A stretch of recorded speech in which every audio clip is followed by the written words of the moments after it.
Ouais, et regarde en fait, c'est tout simple à comprendre. Là, la République maçonnique pédophile, là, elle est endettée jusqu'à l'os, on est d'accord, hein, de 3000 milliards, enfin bon, c'est énorme. Et jamais ils pourront rembourser, c'est sûr que les mecs là, ils vont venir se payer sur un droit de cuissage sur tes filles, ou sur tes terres, ou sur tes générations futures, enfin, c'est irremboursable. Donc ça va devoir forcément se payer en nature, ça. Comprends bien, hein. Donc ta République maçonnique pédophile, qui est endettée jusqu'à l'os, qui doit putain du fric à en crever. Ils sont en costard, etc. Hein, ne t'inquiète pas. Mais ils doivent du fric à en crever, là. À qui ils le doivent, ce pognon-là? À qui on la doit, cette dette-là? À des intérêts privés, à des banques privées. Donc, qui a autorité sur ta RMP et sur Macron? Ceux à qui il doit l'argent. C'est logique, non? Donc, Macron, on le sait tous très bien, hein, on a toujours dit depuis le début des Gilets jaunes, c'est au-delà de Macron, hein, cette histoire-là. Mais tu comprends bien à quel point Macron, c'est un pantin. À quel point c'est pas un président, le mec là. À quel point c'est pas un chef d'État. C'est un exécutant d'une autorité supérieure qui se voudrait, comme le dirait le gros Flamby, sans nom et sans visage. Ah bon? Putain, la vache.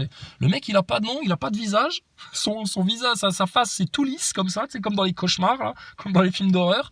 Pas de visage, pas de nom, et il contrôle le monde entier. Oh la vache, c'est Satan alors ça. Hein, Flamby? C'est Satan, c'est le diable. C'est le grand œil au-dessus de la pyramide, ça. C'est le grand Lucifer, ça. C'est le grand architecte, le grand Manitou. Celui avec qui Bob Dylan va faire des contrats. Donc, regarde ta RMP, là, qui te fait croire qu'ils ont autorité sur les flics, machin, etc. Non, non. C'est les flics, les gendarmes et les militaires en France. Vous êtes devenus les petites milices des Rothschild. Vous ne défendez plus la France, vous ne représentez pas la France, vous avez perdu toute votre noblesse en devenant des petits clébards des Rothschild. Et franchement, regardez-vous en face, parce que moi, je me mets à la place d'un soldat, d'un militaire tel que je me le conçois, tel que je le serais si j'étais militaire ou gendarme ou dans les forces de l'ordre ou dans les gens en armes, enfin dans ce truc-là. Putain, j'entends ça, ça me fait mal au cul. Et je me dis, ouais, bordel, effectivement. Moi, je voulais défendre la France et les Français et toutes ces grandes valeurs là au départ. Et puis au final, je me rends compte que je suis juste un petit caniche des Rothschild à cause de la petite pute de Macron. Franchement, je vais finir par le fumer, le mec là, même si moi, je dois finir en tôle. De toute façon, il n'y a pas de peine de mort en France. Je mourrai en héros. Le mec là, je vais me le finir. C'est quand le 14 juillet, Macron? Vivement le 14 juillet. Franchement, vivement le 14 juillet. Hein, qu'on fasse la fête à votre république de merde, là. Hein, qui s'est bâtie sur le sang, sur un génocide, etc. Qu'on finisse par la massacrer une bonne fois pour toutes. Avant la fin de l'année, Inch'Allah, si Dieu veut, avant la fin de l'été, ta république maçonnique pédophile, elle saute et on revient à un bon roi en France. Ça va très bien se passer. La transition, elle va se faire très facilement. Il y a toutes les ressources qu'il faut en France. Nous, on sait quelle personne contacter pour remettre tout ça en France, etc. T'inquiète pas, on a notre top liste, elle est déjà établie. Et on sait qu'ils feront un excellent travail et que toutes les vérités sortiront grâce à ces gens-là. L'après, il est entre nos mains. Le vrai après, la nouvelle France. Par contre, ton grand chaos, ton nouvel ordre mondial, ton événement de la bête, ta marque de la bête et ta pupus, etc. Tu veux toujours aller là-dedans? Alors que Dieu, il t'a averti que ce serait très mauvais pour toi et qu'il valait mieux pour toi que tu reviennes vers lui, vers le trône de l'Éternel, en humble repentir comme un petit enfant. Et tu vois bien, tes parents, ils t'ont maltraité. Tes parents, ils t'ont menti. Tes parents, là, les médias et la politique, en fait, la franc-maçonnerie, hein. Tes parents, là, les médias et la franc-maçonnerie, c'est des parents toxiques. Ils veulent te détruire, en fait. Ils veulent surtout pas que tu connaisses la vérité, que tu prennes conscience et puis que tu te délivres, etc. Ils veulent garder le contrôle sur toi.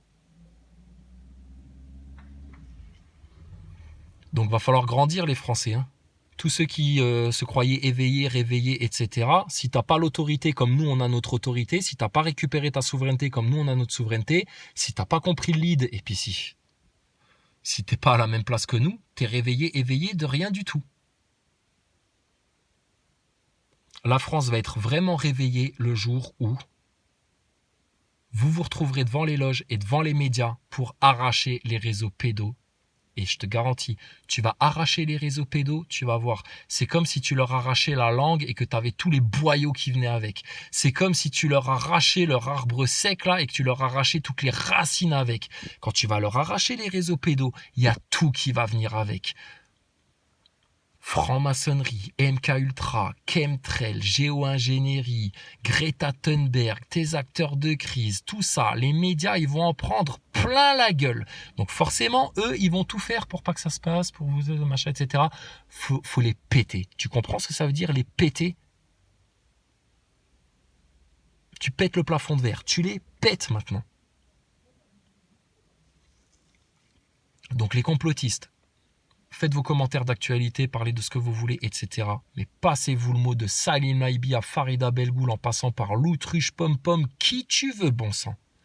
Passez-vous le mot, passez-vous le lead, parce que nous, on le sait depuis le départ, c'est votre seule issue, mais bon, vous avez laissé le temps de le comprendre tout seul. Mais apparemment, si on vient pas bien vous l'expliquer, vous n'allez pas le comprendre tout seul. C'est ta seule porte de sortie, en fait, ça. C'est mathématique, c'est logique, c'est pur, simple, clair et net, c'est limpide. Cherche pas autre chose, tu vas perdre du temps, tu vas te faire mal. Et on te l'offre en cadeau, ça. Parce que Dieu, il nous a tout donné en cadeau. Donc nous, pareil, on donne en cadeau, ça. Donc, c'est ça et ce sera rien d'autre. Toute autre voie, vous allez perdre du temps, prendre des risques, laisser à la bête l'occasion de vous remettre un coup de griffe et de finir par vous arracher la tête à vous alors que c'est à vous de lui arracher la tête. Ça va de nouveau vous faire perdre la foi, vous ramener dans le désespoir. Et puis je te garantis, écoute bien ce qui se passe là, putain, les Russes ils commencent à être vraiment chauds. Et là, les Russes, ils ont été patients. Je te garantis que quand ils vont se lâcher, ton Ukraine, ça va durer une semaine. Et la semaine d'après, le premier qui leur casse les couilles, qui les moufte, que ce soit les Suédois, les Finlandais, que ce soit les Français ou les Anglais, ils vont te blaster. Et ils vont pas te blaster avec des tanks et puis des trucs pour essayer de faire ça sans trop faire de dégâts. Ça va être bombe nucléaire dans ta gueule à Paris et puis et ça va être parti de délire. C'est tout ce que veut le diable. Dieu, il veut juste la paix et que vous vous réveillez vraiment. Donc tu veux faire plaisir au diable ou tu veux faire plaisir à Dieu? Les Nazaboys, on le sait, eux, ils aiment bien faire plaisir au diable, ils rêvent que de ça, d'aller se faire des brochettes en enfer, etc. avec citoyens circonspects et leurs 60 millions d'amis, les bestiaux, là, les chiens de la casse, les serpents, les chacals, les loutruches. Si, c'est mignon une loutruche. Quand c'est bien coiffé, une loutruche, tu croirais presque un enfant perdu. T'aurais presque de la compassion pour lui, tu sais. Mais ils sont où tes parents, ma petite loutruche? T'as perdu ton papa et ta maman? Mais qu'est-ce qui se passait alors? Mais t'es où? Ta franc-maçonnerie et tes médias, ils sont pas là? Pour te dire quoi faire, quoi penser, à quelle heure te vacciner, à quelle heure rentrer chez toi? Oh, ma pauvre petite loutruche toute perdue avec ta coupe au bal.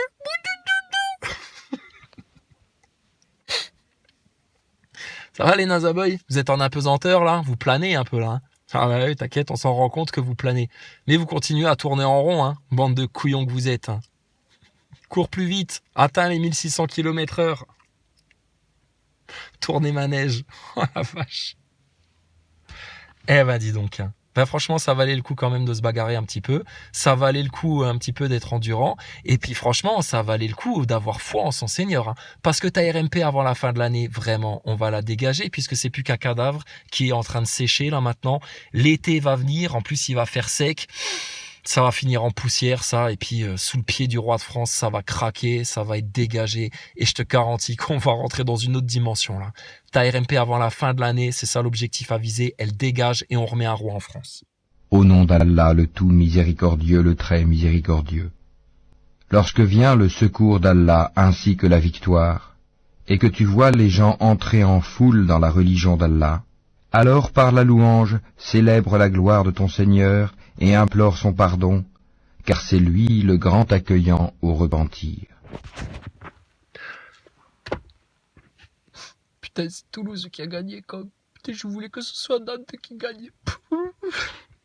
J'ai bien aimé les commentaires des journalistes. Oh là là, une victoire de Toulouse après 23 ans là. Je sais plus combien d'années là, ils avaient pu gagner la Coupe de France. Toulouse, apparemment, c'est historique là ce qui se passe. Et donc, Toulouse, on va s'en rappeler, on s'en rappellera, on en parlera dans les écoles, dans les livres d'histoire, on s'en rappellera encore dans 20 ans, 30 ans. L'homme sur la lune pour Toulouse, c'est le foot quoi. Eh Toulouse, vous êtes sur la lune hein? Les journalistes à fond dedans, c'est du foot. Hein. Et alors il y a une phrase que j'ai bien aimée. Alors le mec il disait oui donc parce que bon on s'attendait à ce qu'il y ait un petit peu des chahutages tu vois pendant le match etc. Mais heureusement comment il a dit ça? J'aime bien les mots qu'ils emploient. En gros ça n'a pas ça n'est pas venu déranger. La politique n'est pas venue déranger le foot. En gros le foot c'est plus sacré que la vie des Français de tous les jours etc. Un match de foot c'est un soir. Voilà, oui, mais non, là, on est en train de, là, c'est le foot, c'est plus important que ta politique. Là, pour l'instant, on fait du foot, hein. On n'est pas en train de parler de l'avenir de tes enfants, de ta dette, des réseaux pédos, des chemtrails, la géo-ingénierie, ça, c'est secondaire, ça. Là, ce soir, c'est le foot. Ouais, mais vous aurez toujours un bon prétexte hein, pour pas regarder les choses en face. Hein. Aujourd'hui, c'est le foot. Demain, ça va être parce qu'il y a de nouveau Zelensky qui fait des siennes. Et que les Russes, je te dis, là, ils perdent patience. Du pain et des jeux.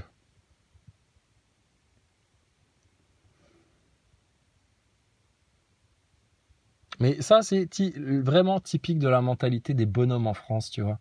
Ouais, mais là, j'ai pas le temps, ma bagnole. Ouais, mais là, le foot. Ouais, mais là, les thunes. Ouais, mais là, ouais, mais l'avenir de tes enfants. Dans quoi ils vont grandir, tes gosses, là? À la vitesse où ça va, dans 10 ans, ils sont tous pucés si tu les laisses faire.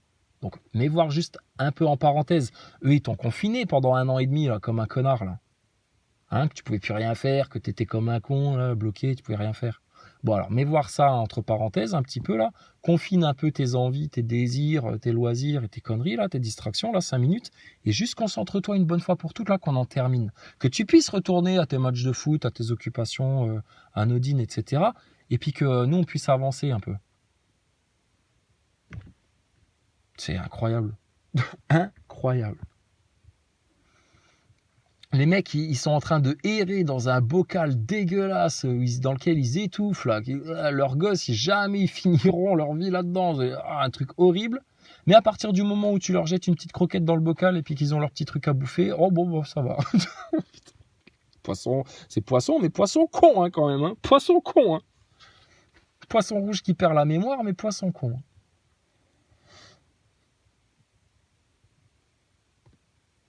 Donc voilà, la politique, voilà, les revendications, enfin les casseroles, n'est pas venu entacher, etc. Et alors, ah ouais, et ça aussi, les syndicats sont déçus que à la 49e minute et 3e seconde, je sais pas quoi, ils ne sont pas passés un truc.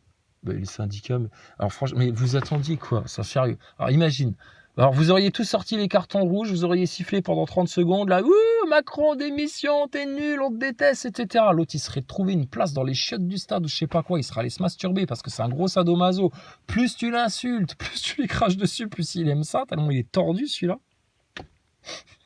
Sauf quand nous on traite, parce que nous on traite sur les racines de ce qu'il est vraiment. Hein, petit franc-maçon sataniste, amateur de cocaïne.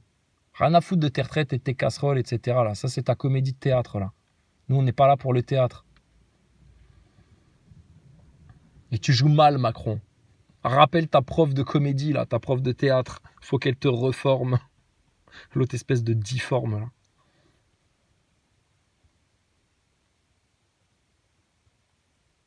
Donc, vous auriez fait ça au stade pendant 30 secondes, là. Ouh, Macron, c'est pas bien, c'est nul. Les syndicats, ils auraient fait ah, vous avez vu, hein, Macron, hein, il a passé un sale quart d'heure là, au Stade de France, etc. Ouais, mais bon.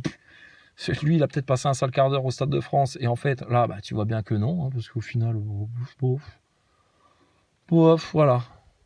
Je te dis, ils sont malins, ils connaissent mieux votre psychologie que vous connaissez vous-même, vos ennemis. Là. Ils sont en train de vous essouffler. Que tu arrives à un stade où tu te dis, bon, on va se laisser faire maintenant. Hein ouais, écoute, ouais, ça c'est mieux. Hein comme ça, on va voir le match de foot tranquille. Voilà, on se fait un petit resto tranquille. Puis on réfléchit pas trop tranquille. Ah, puis voilà quoi, hein, parce que bon, bah, tu vois bien, oui, mais ça sert à rien. Qu'est-ce que tu veux qu'on fasse? Voilà, là, ils vont leur retamponner au fer rouge la fameuse phrase des losers, tu sais, la fameuse phrase des défaitistes, des passifs là. Bah oui, mais qu'est-ce que tu veux qu'on fasse? Bah déjà, si t'avais réfléchi, t'aurais trouvé quoi faire.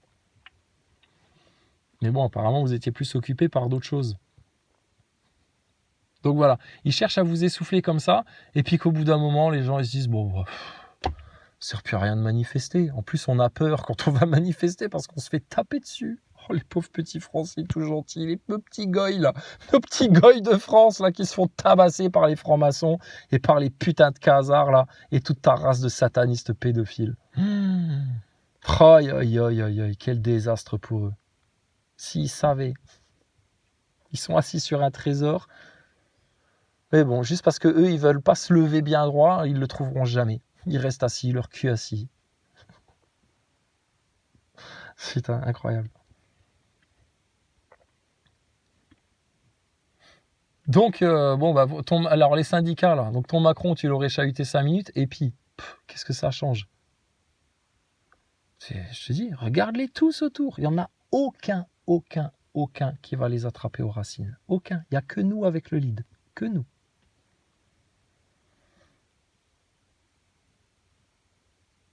Bon, puis Macron, alors il a été serré la main aux joueurs, mais alors à l'abri dans les couloirs, tu sais, pas sur la pelouse devant tout le monde, parce qu'il se serait fait conspuer, putain. Oh là là. Mais le problème, c'est que ce soit, vous avez tous les deux perdu Toulouse et Nantes ce soir, tous les deux. T'inquiète pas les Nantais, les Toulousains aussi, ils ont perdu en fait. Là, ils ont une coupe et tout, ils sont contents, c'est des gogoles, mais ils ont perdu les Toulousains. Tu sais pourquoi ils ont perdu les Toulousains? Autant que vous avez perdu les Nantais. Parce que vos joueurs de foot, en fait, il n'y en a aucun qui aurait dû accepter de lui serrer la main. Bon, à part la recrue péruvienne qu'ils ont recrutée il y a 3 mois, et puis qui connaît rien. Oui, bonjour, monsieur Macron, comment ça va? Bonjour, il connaît pas, lui, c'est pas de sa faute. Mais les joueurs français qui vivent en France, qui connaissent la France, et qui ont ce pédéraste-là, de sataniste sous adrénochrome, là, ce pédophile, ce chacal de Davos, là, cette putain des Rothschild qui vient te tendre la main, sérieux, moi je lui crache à la gueule direct. Je peux être le plus mauvais joueur de l'équipe et puis me faire virer le lendemain, je lui crache à la gueule direct. Il me tend la main, je lui crache dessus. Macron, c'est une merde. Fini celui-là. Il est mort, une ordure, un déchet, un arbre sec. Plus jamais il vous donnera un fruit, que des fruits empoisonnés. C'est un malade le mec là, un psychopathe. Je te promets, il me tend la main, je lui crache dessus. Par contre, putain, on l'attend quand il veut pour le confronter devant tous les Français. Parce que, Nathan, il n'y aura aucune opposition. Même Philippot, au final, il n'y aura aucune opposition. Mélenchon, t'as bien compris l'arnaque, tes écolos, tes trucs, tes machins. Tu reviens dans 120 ans, dans 302 ans, ils sont toujours au même stade. C'est des putains de macaques, sous-évolués, inconscients, pire que des bestiaux, englués dans leur mécréance et ils ont l'impression, du haut de leur orgueil, d'avoir... trouver le top de l'ultime de l'humanité, ces crétins-là, c'est des foutus, ceux-là. Reviens dans 120 ans, ils sont au même stade. Mais putain, on l'aurait en face, ton Macron. Parce que nous, on est la véritable opposition à ton élite sataniste, ton nouvel ordre mondial, ta caste sataniste qui a une domination depuis des décennies, etc. Là. Parce qu'on a juste laissé Dieu rentrer et faire de nous ce qu'il voulait. On est ses serviteurs, ses outils, toute humilité en service total. C'est ça l'antidote. C'est comme ça que tu récupères vraiment ta souveraineté. Mais regarde, on veut même la rendre aux mécréants, la souveraineté. Là. Enfin, aux mécréants. Eux, ils ne l'auront jamais, mais aux Français pris dans leur laïcité, là, en mode un peu mouton. Là. Mais quand tu viens leur mettre une couronne sur la tête, regarde, c'est joli un mouton avec une petite couronne sur la tête. Comme à la galette des rois. Et alors, le mouton, il veut te mordre quand tu fais ça. Il grogne comme ça, il grogne dessus. Masque-tu du nez. Masque-tu du nez. Détends-toi, petit capot. C'est fini la collaboration. Ils sont partis, les nazis. Mais ils sont revenus. Ils sont partis. Les Américains, ils les ont rapatriés. Projet Paperclip. Ouais, toi, tu m'intéresses. Toi, tu prends. Toi, je prends. Toi, je prends. Toi, tu viens avec nous. Toi, tu viens avec nous. Toi, tu viens avec nous. Allez, toi à la NASA. Toi à la CIA. Toi à la NSA. Toi dans les projets secrets. Toi dans les laboratoires de fabrication de virus. Toi chez Pfizer. Toi là-bas, etc. Tous leurs petits nazis, là. Ils les ont récupérés comme ça. Pont d'or aux États-Unis. Donc, Hitler is back, hein. Hitler is back, mon ami. Hitler is back. Mais maintenant, il parle plus. Alors, avant Hitler, on bouge pas.